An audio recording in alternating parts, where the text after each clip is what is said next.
Hello, Townsel here. Welcome back to my channel. Today's video we'll talk about what I learned from taking 9 months off from powerlifting.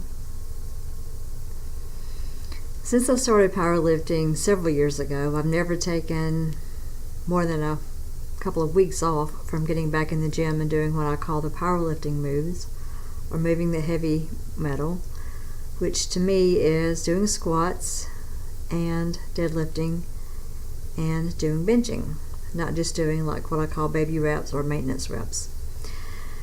However, I did my last meet in October 2016 on October the 8th, and I had a really troublesome and painful shoulder injury that doctors were wanting me to have surgery on, and I have said in previous videos that I would do many things before I resorted to surgery. I actually used some tap rack bang balm, some biofreeze. I used some exercises that I saw on Athlean X and other YouTube videos. I rested it. I just avoided doing anything that would aggravate that injury. I dedicated myself to healing and doing yoga to try to let everything like realign and kind of recalibrate or reset. I don't even know if that's scientifically what happened, but in my mind, that's what I was telling myself I was going to do. So in my 9 months off from powerlifting, I learned a lot of things, and I kind of categorized them because I am trained to be a researcher person who puts things into nice orderly little groups. So I kind of pushed everything into 4 little categories of things that start with M, just to make it nice and neat. We want to tie everything up in a little bow. So the 4 things to me are mental, metabolism, muscle mass, and measurement. I'm going to talk about those 4 things. 1, the mental part that I learned is I need to be in the gym moving the heavy metal. When I was doing what I call the ladies exercise classes and the dance top things and the repetitive motions with the lighter weight, I would usually leave the gym just aggravated and annoyed, and I didn't see much change in my body from years after doing that.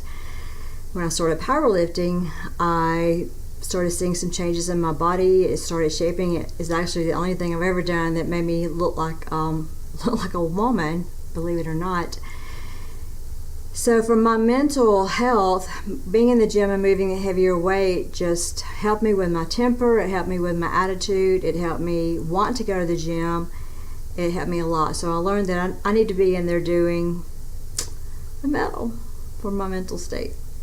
For the metabolism, I kept up with my weight and my dietary intake because people told me that once I quit doing powerlifting that I was going to get a bunch of weight and all this kind of stuff. And I normally eat between 1,700 and 2,000 calories a day, and so I thought I'm just going to stick with that, see what happens, just do the yoga. And I mathematically kept up with it. I have that in another video, but I ended up gaining like I think I'm up to 109 pounds on my scale, and I was like 108 before the competition. I had to drop down to, on my scales, 106 to compete. My scales weigh about 5 pounds light. I weighed in the gym last night after I worked out. I had a belly full of BCAAs. I had my shoes on, my full workout outfit, long pants and everything, and I weighed 118 on the gym scales, and I competed 114. So since October, and I've been having a lot of blizzards. If you're friends with me on Facebook, I post a picture of every single blizzard that I eat because I'm just crazy that way. But I enjoy the blizzards, and I try to work those into my daily caloric allotment. And the days that I have blizzards, I'm not getting exactly the 150 grams of protein in that I prefer. So I'm sacrificing a little bit on the protein on the days that I have blizzard. But like Tuesday, I actually had 2 large blizzards because I just did. And then I had one yesterday because they donated money to the Children's Miracle Network, and I had a small one today because a friend recommended strawberry cheesecake, and it was okay. But so I've gained some weight, but my theory is that because of the muscle that was there, it rose my metabolism up, and I'm still able to eat a lot of calories and a lot of what people consider like, oh my God, you're going to get fat if you eat that stuff. Which I am bigger. I mean, I do have belly, and I don't have as much muscle mass as I once did, but I do think that for me, moving the heavier metal helps to keep my metabolism revved up. So that's a plus. The third thing is muscle mass. I did notice a decrease in my muscle mass from my powerlifting in the 9 months that I took off. People say that they still see, my muscles just don't get hard. It's like little chicken muscles. They just kind of like pop out, but they're not like super hard like someone who's young in their 20s and 30s would be. It's because I'm very, very, very old. But I still have a lot of muscle mass. I still have some on my legs. They, it's hard to show you on this camera. I don't have good abs, but I never have. But I still have pretty good muscle mass, and I've gotten back into the gym this week, and I'm seeing things come back in there. I'm not as strong as I used to be. I did lose some strength, but that's just science, bro. Then the last thing I want to talk about is I was kind of testing this. I thought this was probably going to be the case, and it is the case for me. I was going to focus on qualitative goals for all of 2017, like not measurable goals, but just about being happy, being satisfied, and things like that. And it did work. I like to write down like when I work out, and I love yoga. I really do credit yoga with one of the things that's helped me keep my muscle mass all over. It helped me work out my shoulder issues back here because it just lines everything up. It's just an awesome thing. But writing down that I spent an hour in yoga and taking up 2 lines in my little book, it's not quite as satisfying as writing down like moving all that weight and calculating at the end of a workout.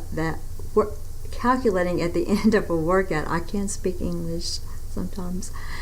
Calculating at the end of a workout that I moved 55,000 pounds of metal. So I learned that I really do like that quantitative measurement of training. I like writing down those numbers. I like looking at that little section in my book and knowing, yes, I only did 4 exercises tonight, but look how much weight I moved, and then flipping it over and comparing it to last week's, to seeing if I was able to make any kind of gains, and if not, saying, okay, yeah, you were tired, or you're sick, or whatever the thing, or you're on your feet all day long, or you had to wear like high heels all day at work or whatever, and analyzing why I was not able to make gains in a particular workout.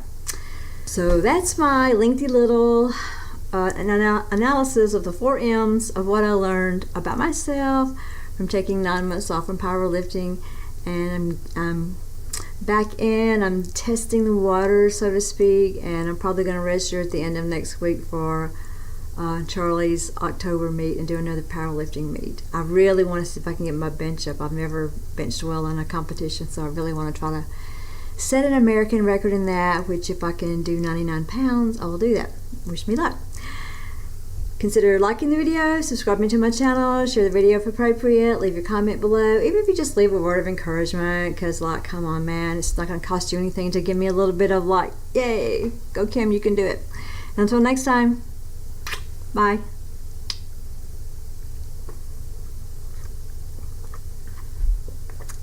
Coffee. Coffee rocks.